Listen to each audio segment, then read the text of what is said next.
Good day everyone. We are from Group 4 taking the course of SEEE 3533 Communication Principle, Section 7 and 8. Our group member in this case study project are Chen Gawai, Chong Sing Su, Lee Ming Hui and Vicky Won Chuan Yi. Since you have completed part A of the questionnaire, this video contains the necessary information and knowledge that you need in order to complete Mission 3 of the Ericsson Educate That Traveler. In a communication system, modulation is one of the essential processes that convert the information signal into electrical signal optimized for transmission. Pulse modulation is a type of modulation in which the signal is transmitted in the form of pulses. There are 4 types of pulse modulation, which are PAM, PWM, EPM, and PCM. In this video, we will focus on PCM, pulse chord modulation. PCM is a technique of converting analog signal to digital form to generate serial bit stream. There are 3 processes in PCM, which are sampling, quantization, and encoding the signal. In the sampling process, analog signals are converted into discrete form by obtaining sample of the information signal, which represent the characteristic of the signal. When considering the sampling frequency, the sampling theorem must be obeyed to avoid the problem of aliasing and loss of information. As the sampling theorem states, an analog signal can be recovered back when the sampling frequency is at least twice the highest frequency of the message signal. After sampling, a binary sequence is assigned to each particular voltage level. This process estimates the sample amplitude into a specific binary value. Bit depth is the number of bits of information in each sample. The voltage level will depend on the number of binary bits used for coding. This process is known as the quantization process. Then, the last step is coding. It converts the quantized sample into binary code. What is multiplexing? It is the technique of transmitting multiple signals over a single line or medium. Let's look at the picture. From this picture, you can see that there are multiple input lines are transmitted through a multiplexer that will combine the signals to form a composite signal.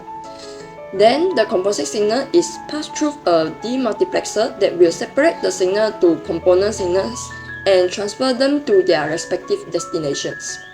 So, these techniques make various signals can be transmitted over a single medium. There are 2 types of multiplexing, which are frequency division multiplexing and time division multiplexing. In frequency division multiplexing, signals from each source are transmitted simultaneously in the allotted frequency range. So, there are 3 signals as shown in the picture. Each signal is shifted to the respective frequency range, then combine them together. Time division multiplexing combines several low data rate signals into one high data rate signal. Each signal is allotted a particular time period. In other words, the signals are not transmitted simultaneously. For example, there are 3 users. Each user is allotted a particular time interval. A1, B1, and C1 are combined together to form a frame, then it will proceed with the other data as well.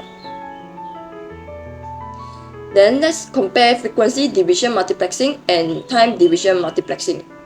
FDM works with only analog signals, while TDM works with both analog and digital signals. Circuit orientation is quite complex for FDM, but for TDM, it's much simpler. There is a high chance of crosstalk in FDM, while the chance of crosstalk in TDM is quite low. To improve the technology or develop a new product, there are generally 3 ways. The first way is via technology-centric, which means the developer reviews the own technology owned by the company and looks for a new way to implement and enhance it to produce a new product. However, this way is inefficient because the developed product will be more towards how the developer wants it to be instead of how the requirements of the society. A slightly better way is by competition-centric, which means to research what competitors are doing and come up with a unique solution. The best way is market-centric.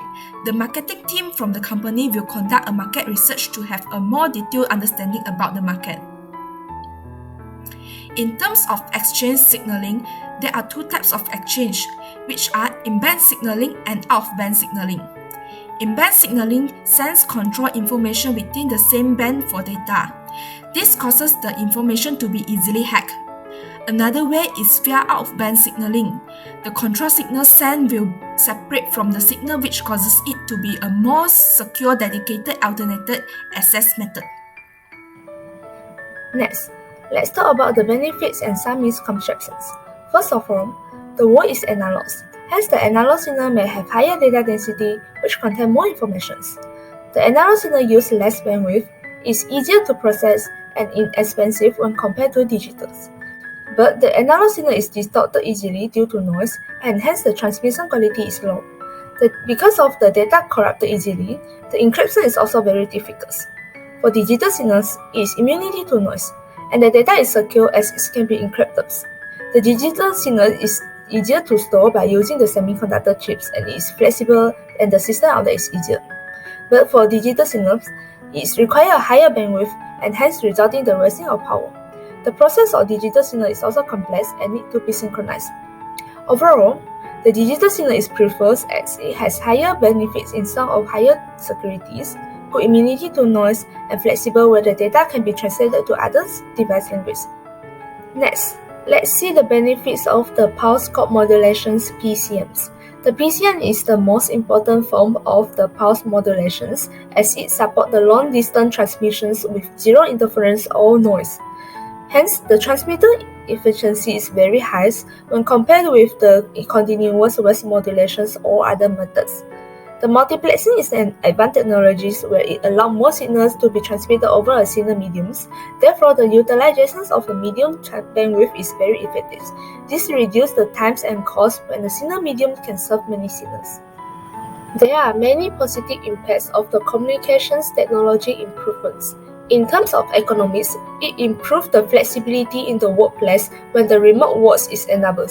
Because of the high efficiencies, it boosts the revenues and also lowering the cost for information, search, and also transactions. In terms of socials, it creates better relationships, especially for long distance. People nowadays can contact each other very fast and instantaneously. The improvement of the communication technologies also improve the quality of our life. There are some misconceptions on the digital communications.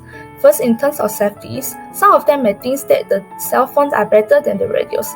Actually, the digital two-way radios have a better call qualities as it has a good noise cancelling technologies. It is also a more secure network and has a longer battery life. In terms of health, many people believe that the mobile phones 4G or 5G may cause cancers, while thousands of studies have proved that the radiations from the cell phones or computers does not cause cancers. Cancer is caused by the exposure to UV rays, smoking, or other unhealthy lifestyle. Lastly, people may think that the digital communication is only for the computers or internet, but it is actually widely used in the satellite communications, mobile phones, TV, and radio broadcasting. That's all from us. Thank you. Hope you guys will enjoy playing the Ericsson's educated games Mission 3 Digital Fixed Line Telephonies.